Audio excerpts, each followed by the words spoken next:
Welcome to this explainer. Look, forget whatever you think you know about the space economy, because today we are going to fundamentally shift your understanding of how it all works.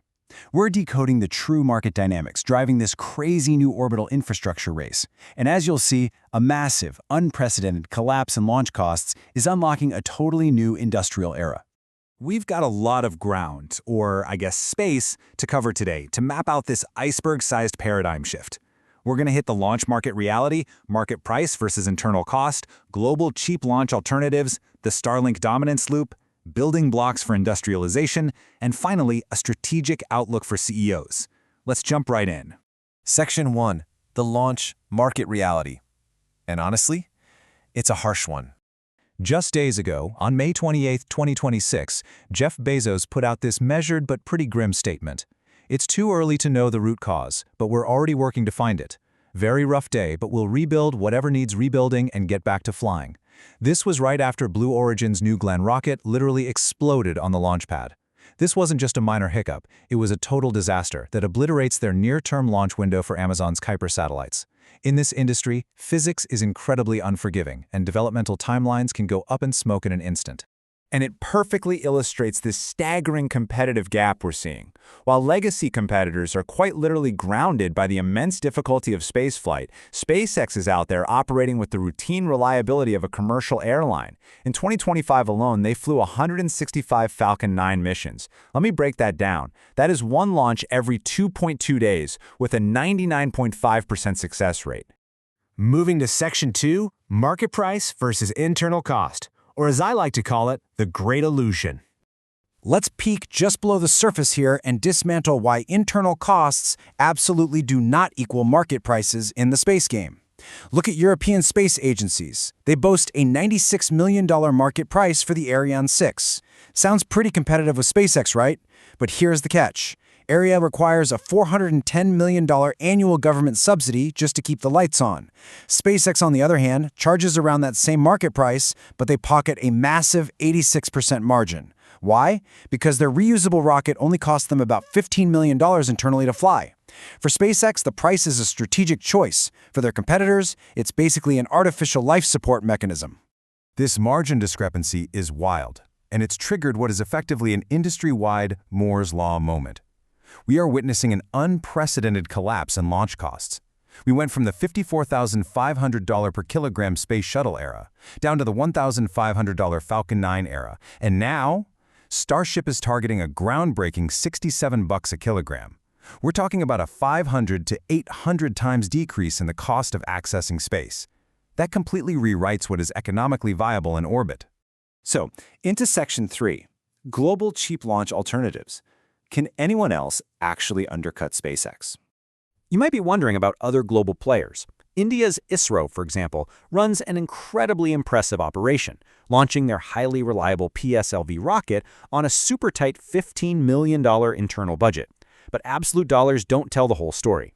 When you actually calculate the cost per kilogram, ISRO sits at $8,420, and legacy ULA's Atlas V is way up at $13,200. Both are still massively more expensive than the Falcon 9 at $1,500.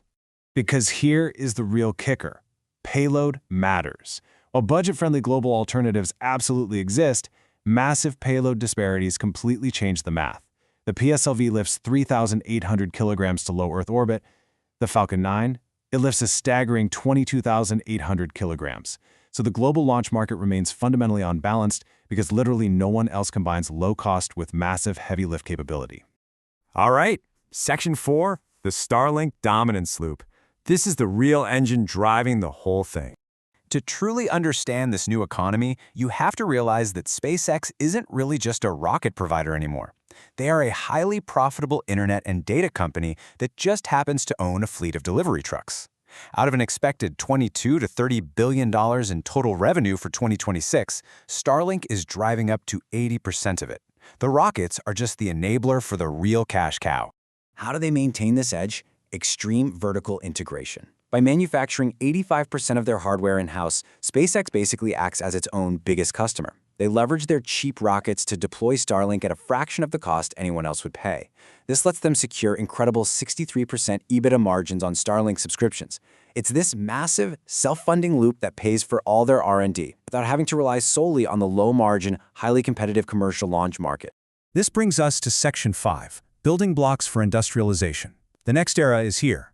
We are officially transitioning out of the R&D and experimentation phase of space. Think of these new capabilities as the foundational utilities of a brand new ecosystem coming online. We've now got fully reusable launch vehicles providing daily freight, massive low-Earth orbit networks for continuous data backhaul, high-speed lasers acting like orbital fiber optics, and powerful radiation-hardened computing hardware. These are proven physical infrastructure layers that are completely ready to support heavy enterprise applications. And with those foundational utilities in place, the industry is preparing for its next logical leap. We're about to see heavy, compute-intensive workloads, like AI inference and massive data storage, migrated directly into low Earth orbit. We are literally transitioning from terrestrial computing to orbital space data centers. Finally, let's look at Section 6, Strategic Outlook for CEOs. Welcome to the orbital economy. Right now, terrestrial AI infrastructure is slamming into some severe physical constraints. I mean, you can't just build infinite data centers on Earth. We are rapidly running out of dedicated land use, grid capacity, and water for cooling. But space data centers, they bypass these terrestrial bottlenecks entirely. Expanding humanity's industrial and computational base beyond Earth is shifting from science fiction to a highly viable corporate strategy really quickly. Take the February 2026 merger between SpaceX and xAI as the ultimate proof of concept here. This wasn't just a corporate reshuffle, it was a calculated multi-billion-dollar move to dominate orbital AI computing. They are planning a constellation of 1 million solar-powered AI data center satellites.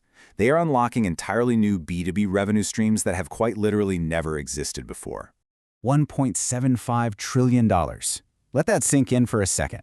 This paradigm shift, from relying on subsidized, expendable rockets to building a massive, self-funding SaaS and infrastructure model, is exactly why SpaceX is targeting this historic valuation for its upcoming June 2026 IPO. The market isn't pricing them as an aerospace manufacturer. They're pricing them as a megacap tech platform operating in orbit. As the ultimate strategic takeaway, I want to leave you with this question. If the marginal cost to access the vacuum of space essentially drops to zero over the next decade, how will your enterprise leverage the new orbital economy? The infrastructure is literally being built above our heads right now. It is time to start thinking about how you're going to use it. Thank you for joining me for this explainer, and definitely keep your eyes on the stars and the markets.